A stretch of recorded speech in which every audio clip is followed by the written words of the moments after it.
মুসা আলাইহিস সালাম তাওরাত কিতাবে উম্মতে মুহাম্মাদীর সম্মান মর্যাদা দেখে আল্লাহকে একদিন ডাক দিয়ে বলেন, আল্লাহ এই দামি উম্মতটা আমাকে দিয়ে দাও। আজকের এই মাহফিলে আমাদের আসার বসার তৌফিক মেহেরবানি করে ভিক্ষা দান করেছেন। সেজন্য আসুন আমরা সকলে একবার অবনত চিত্তে হৃদয়ের আবেগ অনুভূতি উজাড় করে, কণ্ঠের জড়তা ত্যাগ করে, মনের সংকীর্ণতা পরিহার করে সমবেত কণ্ঠে বলি আলহামদুলিল্লাহ।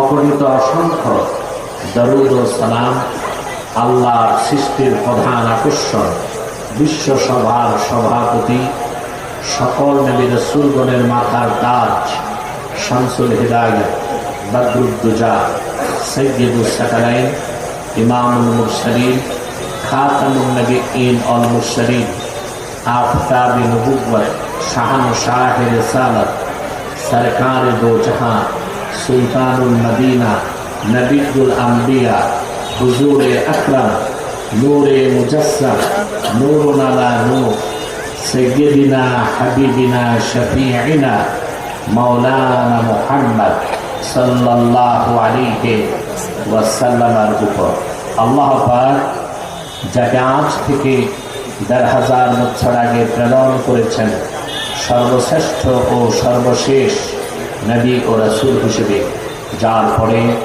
আজ পর্যন্ত পৃথিবীতে অবশ্যই কোনো প্রকার নবী কিংবা রাসূল অবশ্যই আসে নাই, অবশ্যই এখনো নাই, অবশ্যই কিয়ামত পর্যন্ত আসবে না। সম্মানিত শুধু রোজার দিন আপনারা চলে এসেছেন এখানে শুধুমাত্র এই কোরআন কারীমের আকর্ষণে। ঠিকঠাক তো ঠিক মতো বললেন না। রোজার দিন চরম কর্মব্যস্ততার মধ্যে রোজা রেখে এখানে যারা আছেন সবাই কোয়ালিফাইড, কেউ ব্যবসায়ী, কেউ চাকরিজীবী, কেউ পেশাজীবী, কেউ কৃষিজীবী,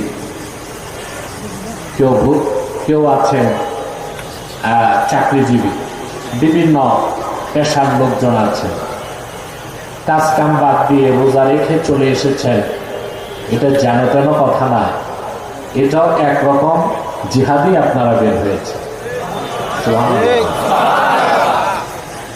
আল্লাহর কোরআনের পক্ষে, দ্বীনের পক্ষে প্রতিটি প্রচেষ্টাই আল্লাহর কাছে জিহাদ বলে গণ্য হয়। আর রোজা রেখে জিহাদে বের হলে কি হয়? সুবহানাল্লাহ।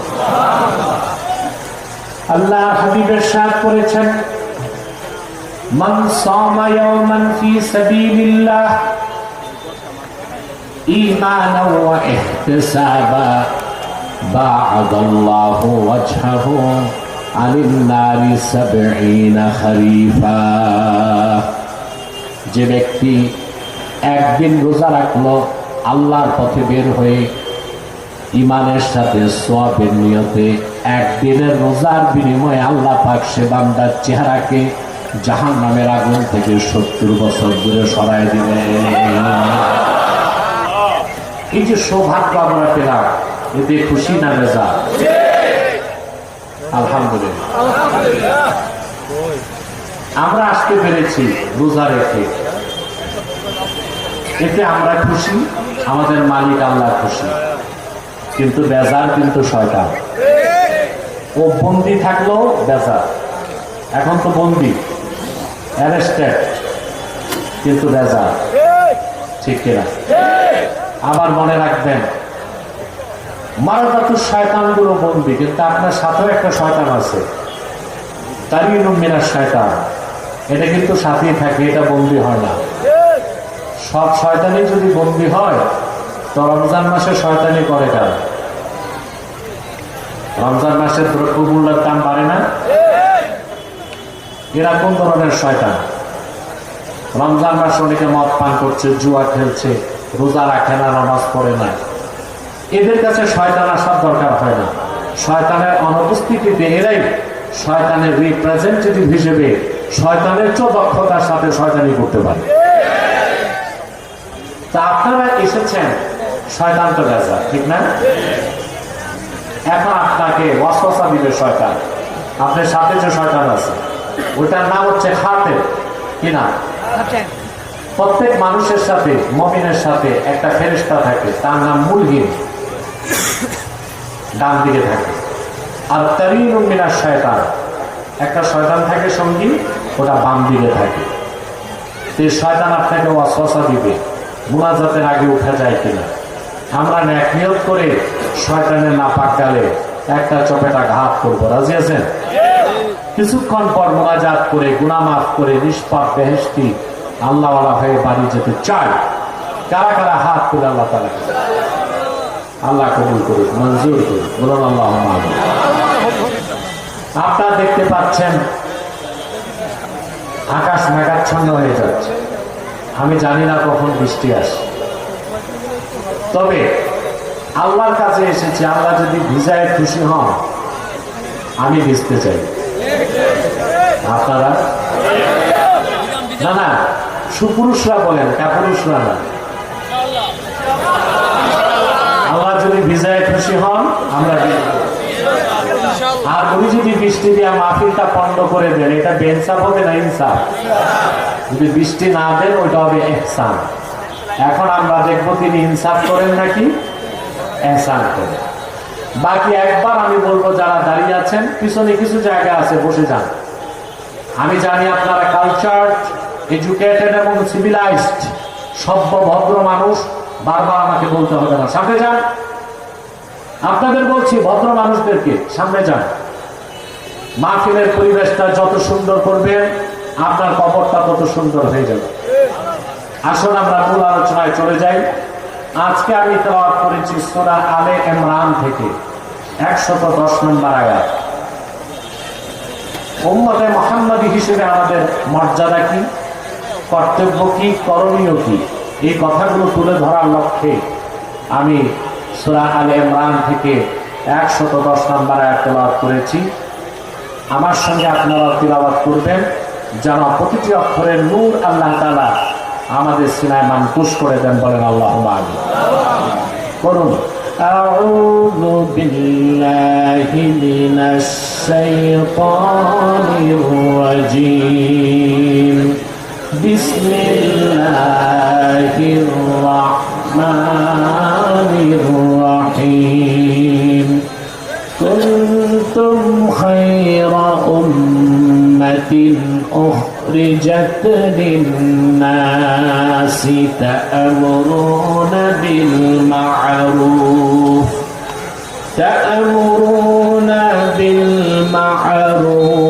ওয়া তানহাউনা 'আনিল মুনকারি ওয়া তু'মিনুনা বিল্লাহ।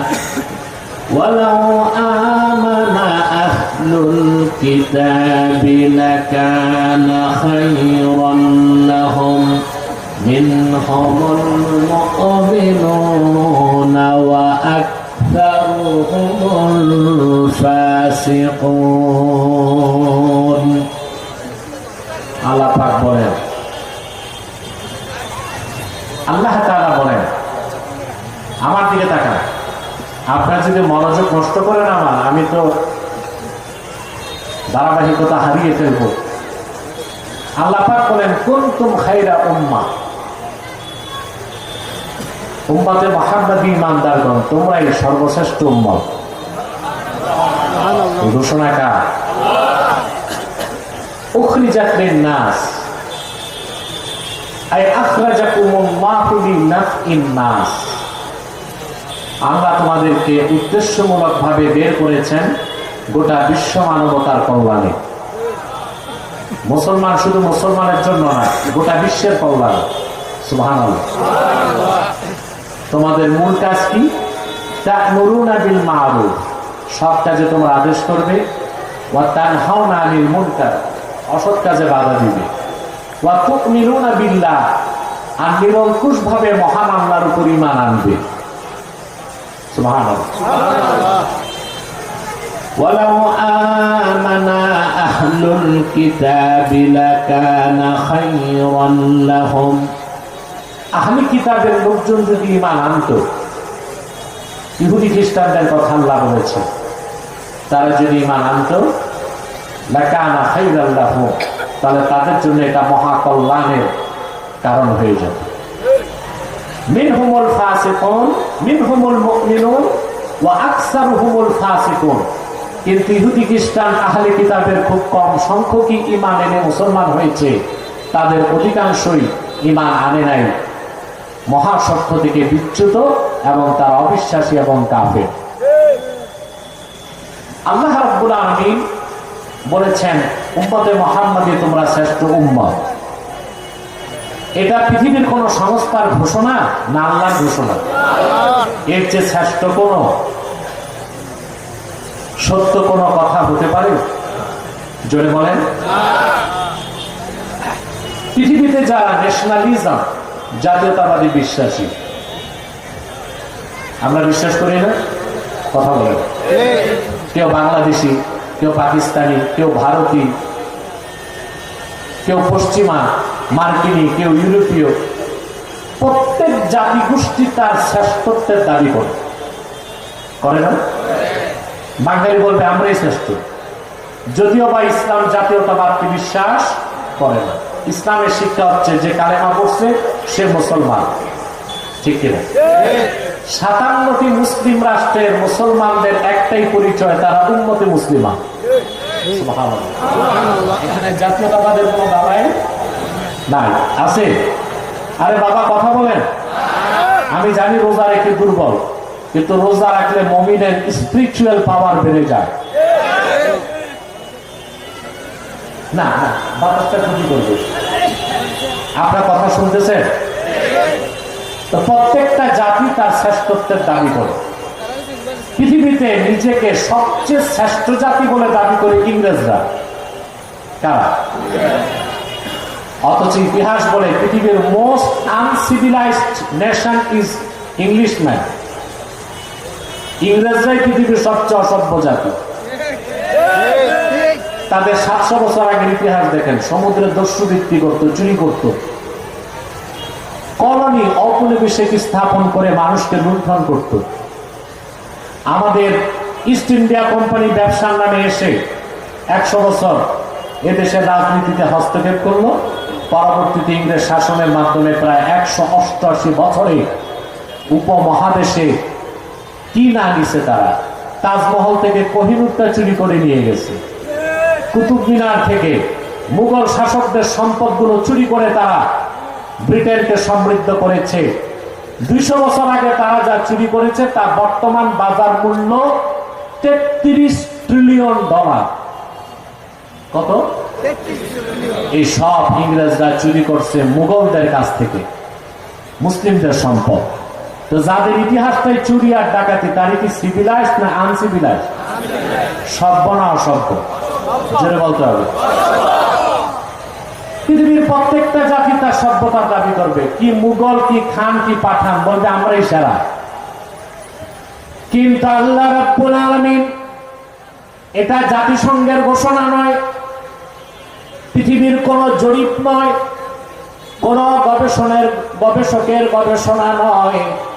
কোরআন কারীমে আল্লাহ তাআলা ঘোষণা করেছেন কুনতুম খায়রা উম্মাহ, উম্মতে মুহাম্মাদী তোমরাই এই পৃথিবীর মধ্যে সর্বশ্রেষ্ঠ জাতি। বলেন সুবহানাল্লাহ। এটা সার্টিফাইড করেছেন স্বয়ং আল্লাহ, যার কথার উপর কারো কথা নাই, যার কথা মহাসত্যের সর্বোচ্চ মানদণ্ডে উত্তীর্ণ। বলেন সুবহানাল্লাহ। আমরা কিন্তু মুসলমানরা আত্মপরিচয় হারিয়ে ফেলতেছি না? আমাদের যে কত দাম, কত মূল্য, কত মর্যাদা, তা আমরা কিন্তু হারিয়ে ফেলতেছি, এটা ভুলে যাচ্ছি আমরা, ঠিক না? সেজন্যই আমরা কোরআন ও সুন্নাহ বাদ দিয়া বিজাতি বিধর্মীদের তাবেদারি করছি, ঠিক কিনা বলেন? তার কারণ মুসলিম হিসেবে নিজেদের পরিচয় আমরা হারিয়ে ফেলতেছি। অথচ আল্লাহর হাবিবের উম্মত হবার কারণে আমাদের মান মর্যাদা কতটুকু বাড়ছে। সুবহানাল্লাহ। আল্লামা জালালউদ্দিন সুয়ুতী আল হাবিলিল ফাতাওয়ায় লেখেন, হযরত ঈসা ইবনে মারইয়াম তিনি সব সময় আল্লাহর কাছে দোয়া করতেন, আল্লাহুম্মা জাআলনি মিন উম্মতি মুহাম্মদ, আল্লাহ তুমি আমি ঈসাকে মুহাম্মদ সাল্লাল্লাহু আলাইহি ওয়াসাল্লামের উম্মত বানায় দাও। ওনার আগে মুসা আলাইহিস সালাম আল্লাহর কাছে দোয়া করছেন। মুকাতিল ইবনে সুলাইমান বর্ণনা করেছেন, মুসা আলাইহিস সালাম তাওরাত কিতাবে উম্মতে মুহাম্মদের সম্মান মর্যাদা দেখে আল্লাহকে একদিন ডাক দিয়ে বলেন, আল্লাহ এই দামি উম্মতটা আমাকে দিয়ে দাও। দামি উম্মতটা কয়বার দোয়া করছেন? কথা বলবেন না? 8 বার। কথা বোঝা যাচ্ছে? কানে পৌঁছতেছে? তো সারা শব্দ কইলেন, আমি তো ভুলে যাবো আমি মাহফিলে না কবরস্থানে। মুসা নবী কয়বার দোয়া করছেন? 8 বার। 8 বার তার দোয়া রিফিউজ, বাতিল। 9 বার মুসা নবী হাত তুলে দোয়া করলেন, হাত্তা তামান্না মুসা আইয়াকুনা মিন উম্মতি মুহাম্মদ সাল্লাল্লাহু আলাইহি ওয়াসাল্লাম।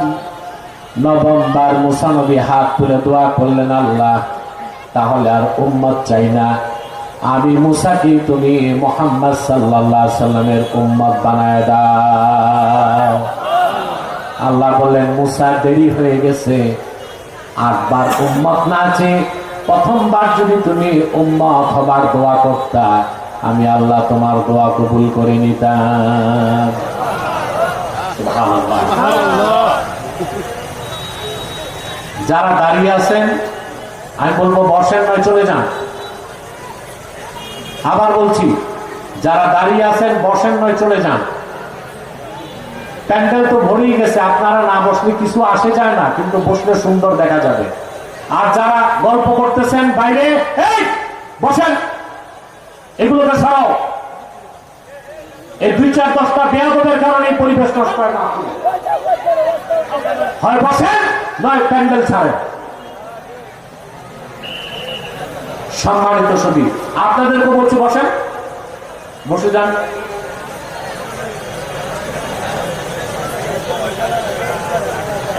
দেখেন, বসে যান, সবাই বসে যান।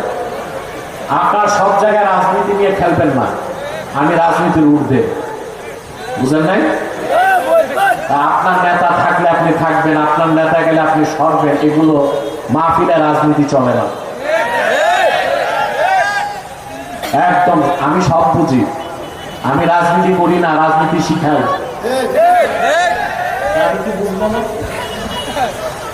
কিন্তু 2-4-10টা লোক চলে গেলে কিছু হয় না, কিন্তু যে লোকটা চলে গেল তার তো ভাগ্য নষ্ট হইল। এবার সুন্দর হয়ে গেছে পরিবেশ। ওই যারা গাছতলায় বসে আছেন তারা বসেন।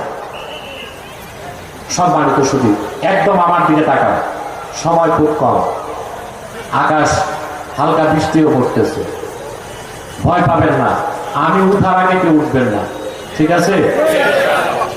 কিছু কাপুরুষ মানুষ বৃষ্টির ফোঁটা দেখে উঠছে, আমার বিশ্বাস বাকিরা কাপুরুষ না, সুপুরুষ, ঠিক আছে? আমি ভিজলে আপনাদের ভিজতে কষ্ট আছে? মুসা আলাইহিস সালাম কয়বার দোয়া করছেন? 8 বার তার দোয়া। 9 বার বলছে, আল্লাহ উম্মত চাই না, আমারই উম্মত বানাও। আল্লাহ বলেন, মুসা দেরি হয়ে গেছে, 8 বার উম্মত না চেয়ে প্রথমবার যদি তুমি আমার হাবিবের উম্মত হতে চাইতা, আমি তোমার উম্মত বানাই দিতাম।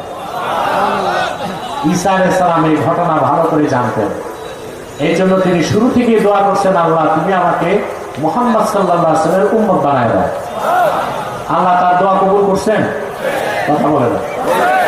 ইহুদিরা পূর্বে হাজার হাজার নবীকে হত্যা করছে, কিন্তু ঈসা রূহুল্লাহকে হত্যা করতে পারছে? আল্লাহ তো তার দোয়া কবুল করছেন, তাকে উম্মতে মুহাম্মদী বানাবেন।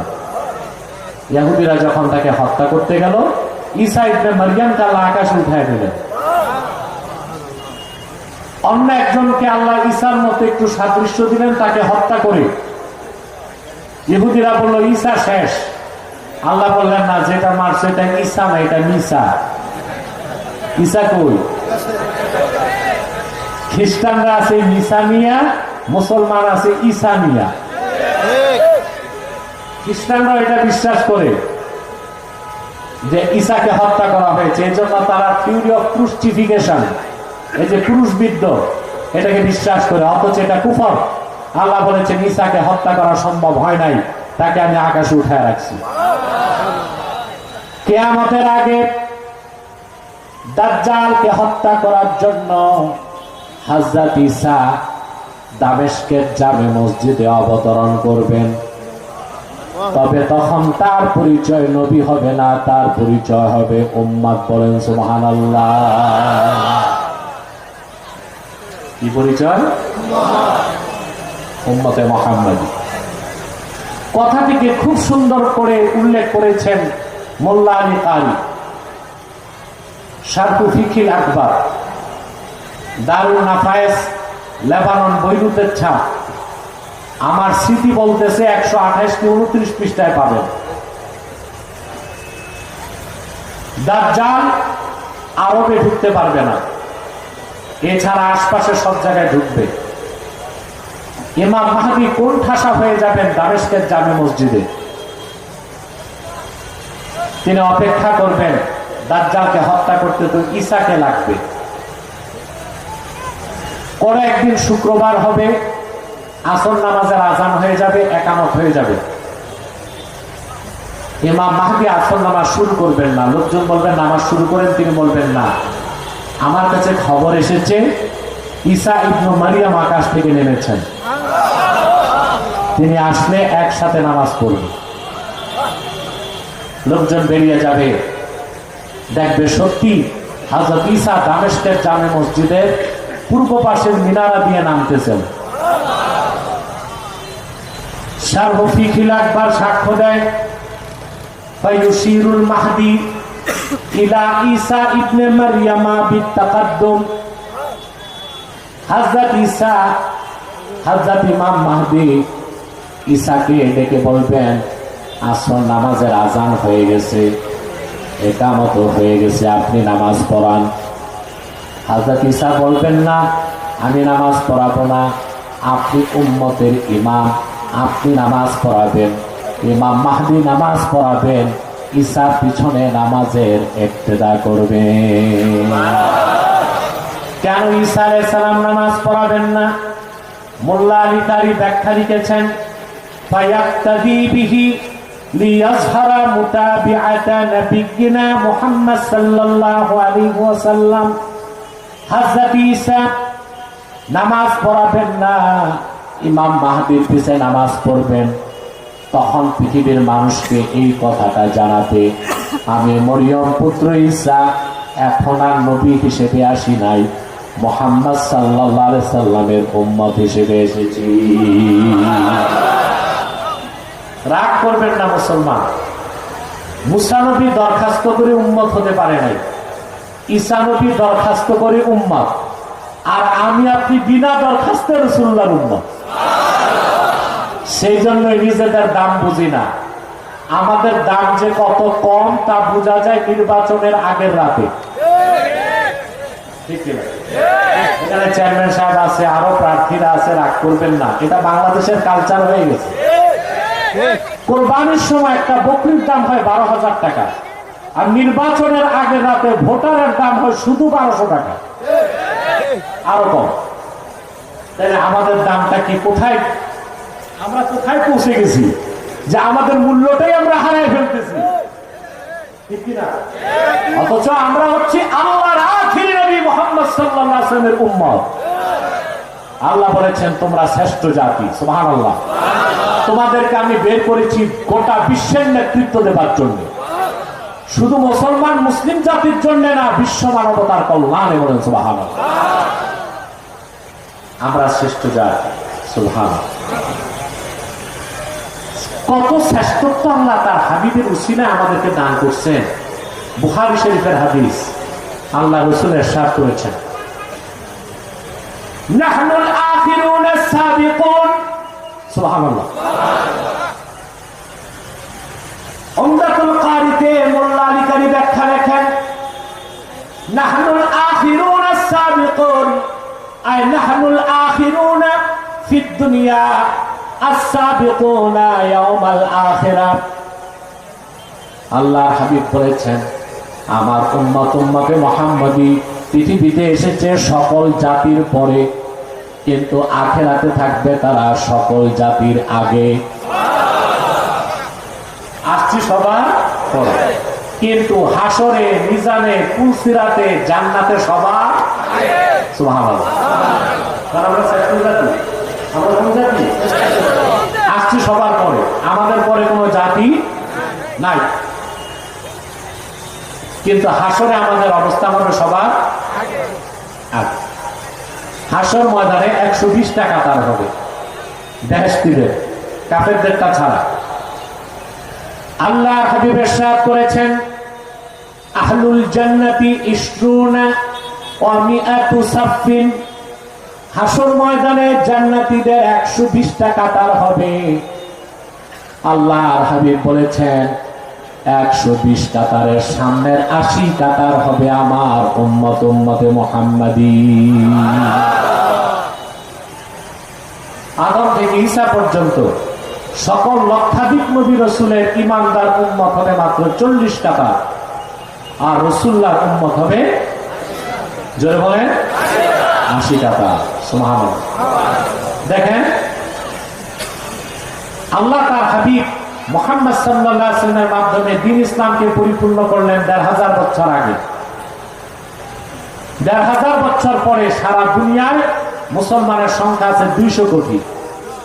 কত? এটা কম করে কত কোটি? চায়না বলে তার দেশে 2 কোটি 20 লাখ মুসলমান। শুধু উইগুর প্রদেশেই আছে প্রায় 2.5 থেকে 3 কোটি মুসলমান। দেখা যায় জরিপে তারা মিথ্যা বলতেছে। আমরা 30 বছর আগে শুনছি ভারতে 22 কোটি মুসলমান, এখন কি 22ই আছে? কথা বলে ভারত এখানে মিথ্যার আশ্রয় নিচ্ছে। সারা দুনিয়ায় জোয়ারের পানির মতো মুসলমানের সংখ্যা বাড়তেছে। সুবহানাল্লাহ। রাসূলুল্লাহ 1000 বছর আগে বলেছেন, বেহেশতীদের 120 কাতারের সামনের 80 কাতারই আমার উম্মত। দেখেন, মুসলিম সংখ্যা বাড়তেছে আর প্রত্যেক অমুসলিম জাতিদের সংখ্যা কমতেছে। দেশ স্বাধীনের পর বাংলাদেশে হিন্দুর সংখ্যা ছিল 8.5%, প্রায় 12.5%, বর্তমান জরিপে 6.5%। ভারতে মুসলিমদের উপর যত নির্যাতন হোক, বাংলাদেশের মুসলমান প্রতিশোধ হিসেবে বাংলাদেশের হিন্দুদের গায়ে একটা টোকাও দেন। হিন্দু কমলো কেন? প্রশ্ন আসে না? আরে কথা বলেন, আমরা মারছি? কিছু হিন্দু ভারত চলে গেছে, বাকি হিন্দু কমছে কেন? ওয়ার্ল্ড হেলথ অর্গানাইজেশন বলছে হিন্দুদের প্রজনন ক্ষমতা কমে যাচ্ছে। ওই জায়গা মতো বোমা মারছে কে? সারা দুনিয়া এখন ইহুদি আছে, সারা দুনিয়ায়